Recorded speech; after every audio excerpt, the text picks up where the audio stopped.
Edmonton is spending $613 million to overhaul an arena that's barely a decade old. But why? Rogers Place is already one of the NHL's most advanced arenas. So what justifies a price tag this massive? From expanded fan zones to sweeping upgrades in tech, infrastructure, and downtown integration, this overhaul isn't just about hockey. It's about transforming an entire city block. But with that price comes pressure. Is this a smart reinvestment or a financial face-off they can't afford to lose? Chapter 1. Why $613 million? The arena in Edmonton, originally built in 2006, had become a jewel with dulling facets. Age, demand, and the need to stay competitive triggered a decision. Renovate, don't rebuild.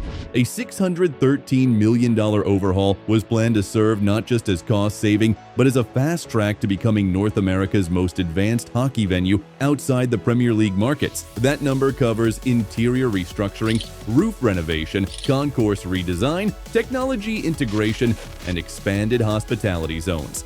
Public investment accounted for $150 million, partly funded through tourism levies, plus contributions from private stakeholders and team revenues. The Renovation Authority insisted this wasn't just facelift spending.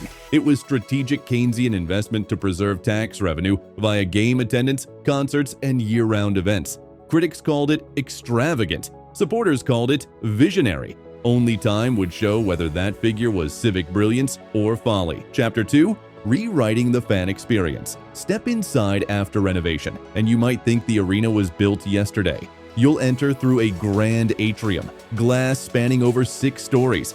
Beneath those panes, you'll find community murals depicting Stanley Cups and Oilers icons.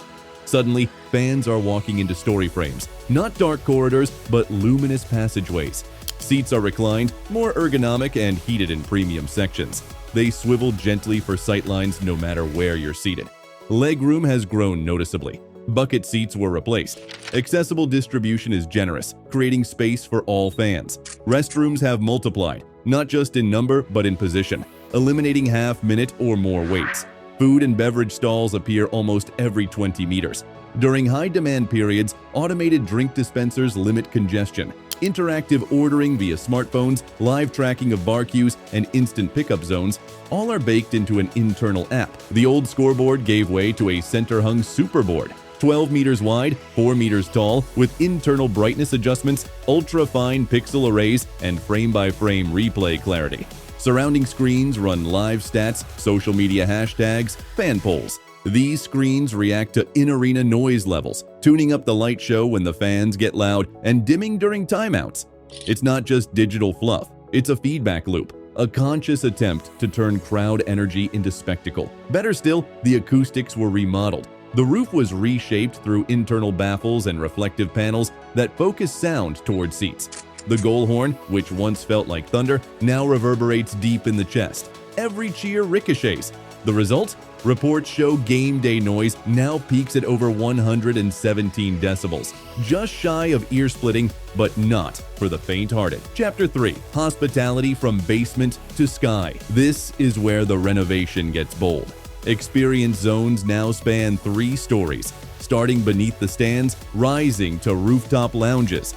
A citywide clause permitted restaurant rezoning, so the arena can serve food and drink year-round.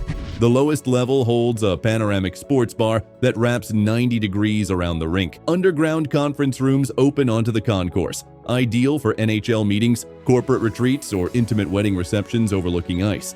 The second level includes what's been called the Glass Tower Lounge, an elevated bar encased in triple-paned glass with sweeping views across the ice and cityscape. A heated exterior balcony wraps around it on 3 sides. In winter, the heated exterior floor warms the air, meaning fans can enjoy city views year-round. A third rooftop terrace, shaped like the prow of a ship, cantilevers over the front plaza. During summer festivals, it hosts DJs, craft beer nights, and yoga sessions overlooking the skyline. Premium seating includes a hyper lounge, a mix of lounge chairs, couches, and cocktail tables for groups. Each seat includes charging pads, quiet pods for families with children on the spectrum, and personal climate vents, warm or cool depending on climate and seat location. Concession access is simplified by round-the-clock service and app ordering. Lines are measured against a digital dashboard and triggered to open additional kiosks on approaching capacity. No one stands minutes waiting for drinks anymore.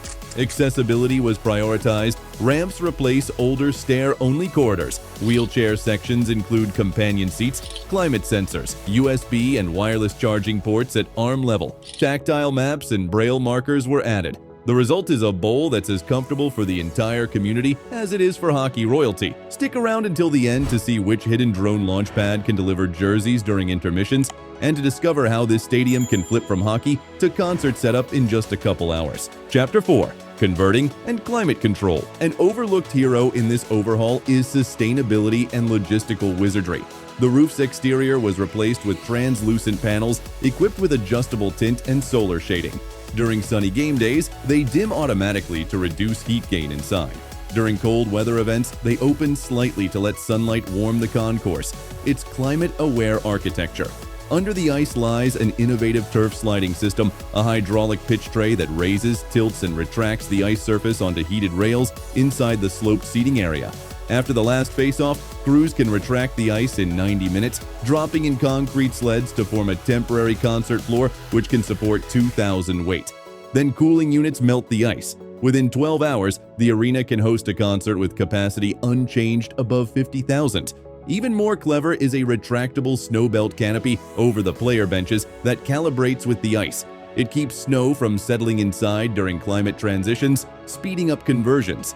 If the weather forecast includes snow, the roof deploys shutters to protect the ice from outside precipitation. So far, they've handled 2 snow day conversions without delays. Under the surface, the building's digital soul hums in an intelligent command center.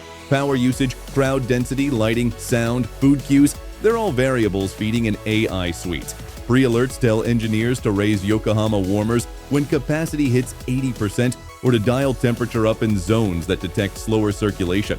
Ticket scanners auto-switch to mobile scanners when lines grow. Speakers in corridors change ambient music tempo based on crowd flow patterns, all sent anonymously to the system for predictive adjustments. It's a real-time living experiment in venue management. Lastly, entirely new parking infrastructure was created with electric vehicle ports, bike docks, and shuttle stops. These act as game day hubs. Fans are driven in from perimeters to keep congestion contained. Sensors guide drivers to open SKUS across 4 lots, cutting street searches by 80%. Chapter 5.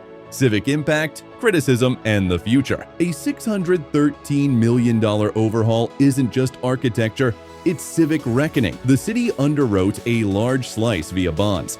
Tourism taxes will slowly be used to pay them off. Critics argued the public money could have gone to hospitals or schools instead. Supporters countered that the venue supports 500 jobs, 70 charity events per year, and functionally transforms the downtown corridor. Local merchants were consulted throughout. Alleyway upgrades, storefront shields, access protocols, and stall spaces were included. Music and pop-up vendors get outdoor event rights aligned with playoff weekends. Yet some historic businesses worry they'll be rent-pressed. Studios planned early to preserve legacy tenants. Nearby residents feared noise bleed. In response, facade sound panels were embedded into residential walls. These reduced peak decibels outside the arena by 40%. Air quality sensors around sites route HVAC to filter street traffic during heavy shows or games. There's even a neighborhood hotline for match night feedback. The final piece of the puzzle will arrive in 2026 when the arena obtains LEED Gold certification and ISO Crowd Safety accreditation. Then the question will be more than, do fans like it? It will be, did the city make the right investment? If winter festivals run year-round, if ticket sales tick up 10%, if non-hockey usage brings downtown vibrancy, then $613 million may look like the bargain of the decade. But if the bonds struggle or amenities remain underutilized, it may become a cautionary tale. Imagine the first playoff game in this revitalized cathedral. Fog drifts across a glowing ice sheet. The crowd's decibel rises as the puck drops. The walls hum with engineered acoustics. Lights bounce off the transparent roof. And thousands see the transformation in real time, telling stories with every frozen breath.